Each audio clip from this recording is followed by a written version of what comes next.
na de okohu oba na wohu se ne nufu so a wayiyi hu nti enufu kese no achew se jaman enufu kese no ama wuti kikabum se anema na wuti kikabum ginkiri na wotam nufu kese na ade beto ho mpaso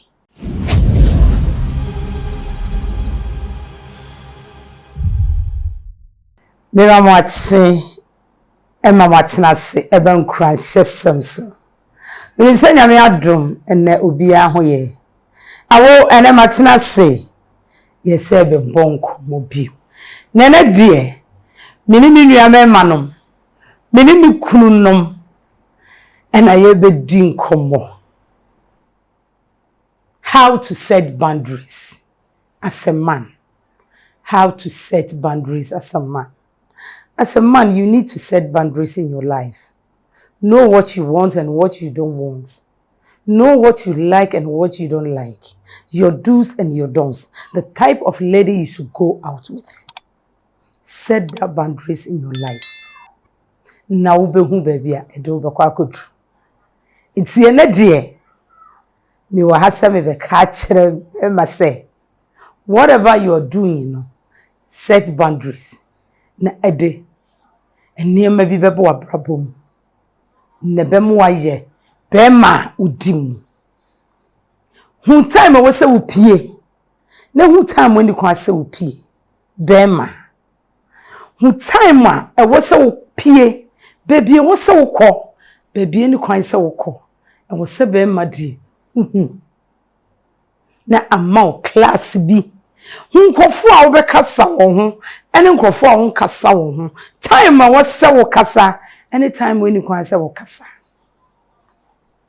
nempo no don't let your friends choose you. Choose your friends as a man of principle.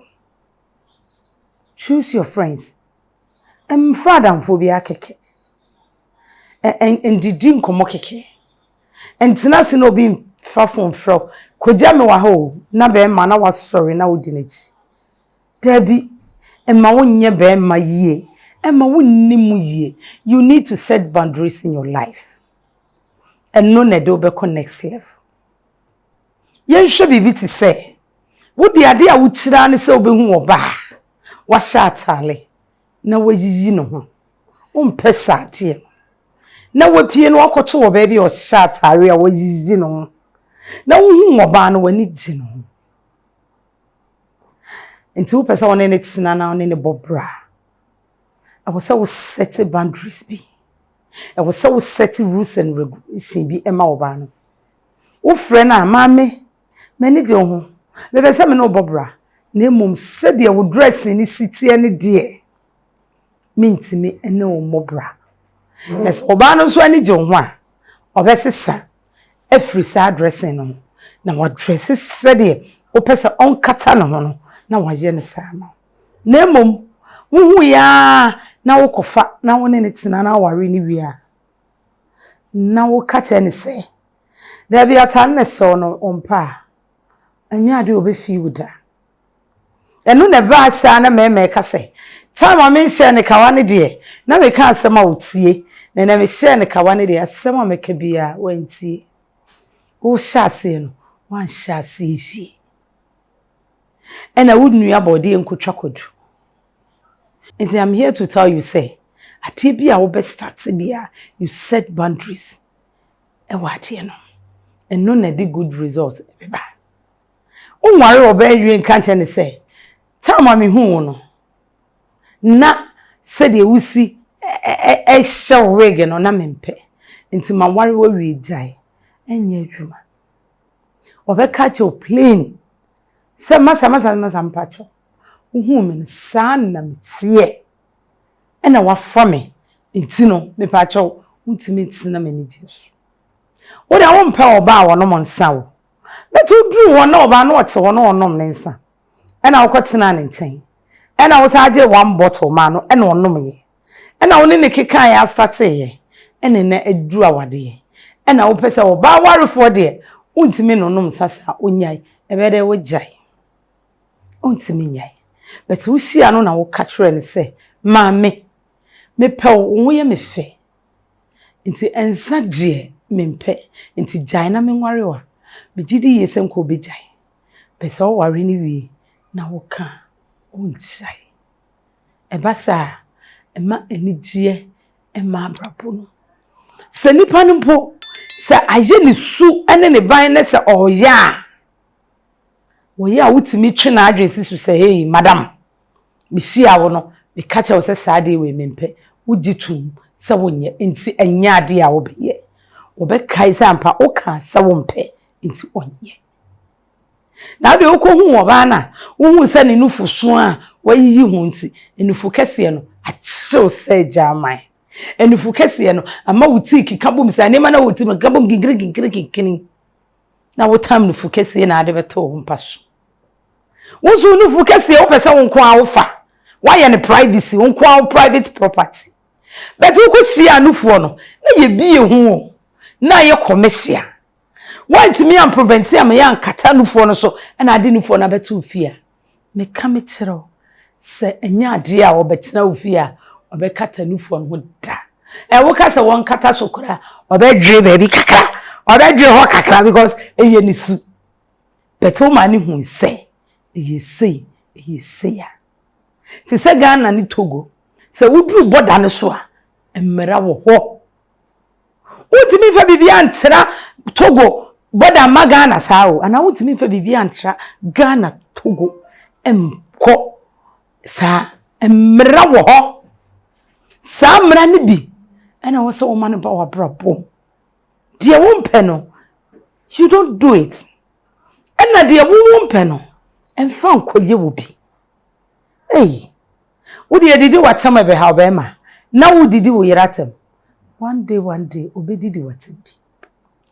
but wo worry na wo kacha wo yire say me de maame me mpe oba be ma ka asema na nanu chanchama mo nso wo nkoka asema ebe ma nanu aye chancham kacha se maame me de mi chiri oba wo sole anopa na wode ntoma asisi ni mu me mpa oba no wo sore a wo yempo a wo kai se wo ho a onye because wo dua bibi na afifi nti eno na wo betwa nti mi nuanom mema mi kununom me papa nom enye se wonam na wo hunu to na ye de ahye bike short na eto na ekwo bike short nsa ekwo wo mu no na wodim gigigigigi da wodi akire e de se nko bia se na ntwe bia watepraka wan seti bibia woto no e na wo faye e na ade beto afa wo hu se wo de oba na betena fie wi ada bi atade we de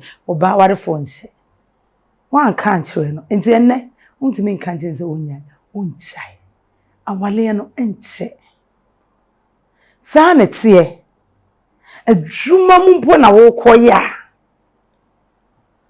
de wo be ya adwuma no wo ni rules adwuma wura so wo ne die in favor ema wani ni adwuma no ho da ema wunya odo ni da zio no ntimi fanya adwuma no because enyema bi ntimi favor adwuma wura no so no ne bia ono so penipa moma ye adwuma ma enti wo ba he no eno ane se wo fa enti wo start se wo misbehave kra ese wo boa no but wo behavior ne wo gestures ne sanye mani nyina no is not working but ontimi nka because o anseti bibia ama enti me de na me ba sa me ne me ma na be kasa tie wo beye bia you need to set boundaries na opese ubuko apartment fa woni kire Oboba village and apartment opoku ase amanfo me say eho ye home away from home they will pay wo fie bi ho a check na wo bedi a ebi wo ho apremprensa ebi wo ho edibi ebi wo ho aduane ba kwin ayi aduane ba jakra kro bibi wo ho ukowa na bunobunu bibi ya ho ukwa wan hwe fie kra wo mebi for ni kire ho pusi ye homa no na ye njewoso na be hu say yes baby na waba wan hwe kra e da bi me ka me se wan hwe a ukotena wo weekend a wo han da be ka che ofie ra se efie ra baby amakọ no me mebi mti me dan ni ma han me fa rent me send me na me ventua nto aso na me tina obo ba ho because ho eye anika You need to set boundaries in your life. You can't just wake up and do things anyhow. Tebi, and for baby. Set boundaries. In boy, Gianni, will be time I will be time I will better. You need to set boundaries. And no, and a bit me more quenim. I hate to say why timetable. Time say na meda. Time say me sorry. Time say me bon pie. Bema, you need to set boundaries when you get married. And this age in the man who na catch you. And now we bema na would say I may catch or say. A woman say bema when you're 70 years, crowd bet me ako for ban now. Nabusa who say when you're 50 years, I've been walk for ban now. Over pension 65 years, so we are Benjamin. We your business crab a drew maybe what for my Mmere. Won't mean active to say the way. But I was say we did 50 years. Now wale now fe na obewa. The ben na obesho bat kindergarten. Wabe hen primary, JHS, SHS, university, YS service. Na we and sana what me say dem me bay obetimi take you over na dey adwuma na man. Bruce and so over 50 years. Now when you're 70 years. Abrante me catch sada bredo na ojagaje YS nyira atete. Why ye Mmere what bre? Eje to bia ya na mo ka kire ye ma asem. Oba de time twam be ma de onya 80 years kra obetimi akwowo pe akwala. Na wonya 80 years. Na wokowale abayu a wadi 20 years a. Menka na wunim de toaso maza over draw amobi edidi wafu because na medical aka o jegeje wo yes ni nyina tete why you weak vessel ultimi nyehwe eti be man so you need to set time say mindi 35 years ni de and the why you late crash that time no one worry no one asem be guys life begins at 40 into 40 years no I've now started our war. Over started our way. Bema. Over 60 years, now about 20 years. And you're quite impressive. Now what's now 45, 48. Now our Leon Koran in new one so because I shall watch you say, Bema dear, we did 80 years cry with me when a man at him. Monso Memma, Motamu Chum Papa. Oh, Memma, what power lay I will get it all. The time we tremble with scars when ya wale or wale crowd or banning no because we time we tremble. When you're 60 years, when you're 70 years, o body scent no crasses, o body color no crasses. A duke of far calabia. Or did you see cannot ever come up Bema for free? Inti be away a Bema over here. And I will meet say as I may catch you say, set boundaries in your life. Baby, I'll pass a walk. Baby, I was starting. Baby, I we could do. Bema mbabra bo biale. Ya my cry they said to be my favor ma because obadi eden ya bema be fano. Bema be fano. Na wode na kotena fie. Na wo bona akoma kakraka. Na wo wan beba be fa wo. Akotena fie. Wo na wo kosi dan. Wo na wo ko han dan. Oba no ne ma me kura ofie kura untimi ntina wasifie be ma wutina wasifie kura untimi nkasa uti kura untimi mpija yesa be ma na ni mo ne dwe na wakotena na asifie na wasa akoye landlord wasa akoye abusua pani untimi utina wasifie akotena oba fie untimi mpija wuti untimi nkasa enti awo ene me betena ha me say eduru mre bia emema ya na bedi ni nyina besimuso isan say the Bible can say awurade ono na ya asafo niti na abusua no so ti ni bema na bema wona wukura safoa no sa safoa no kura no set boundaries let me call him ni make right choices na one making wrong choices and then command me no bebo yini me say on my taxes and accounting you will say abrochiri mem say okọ na wo frɛ wo mo a wo be your taxes ni nyuma nyina ma na wo so wetimi aye twuma na weekend ya fo ani kire oboba village and apartment e opokiase amafo nyame ya adom no de adom dom ya awotutu a mesa no wabetena se na set boundaries no masai at the part 2 apro it say you need to be a man of value.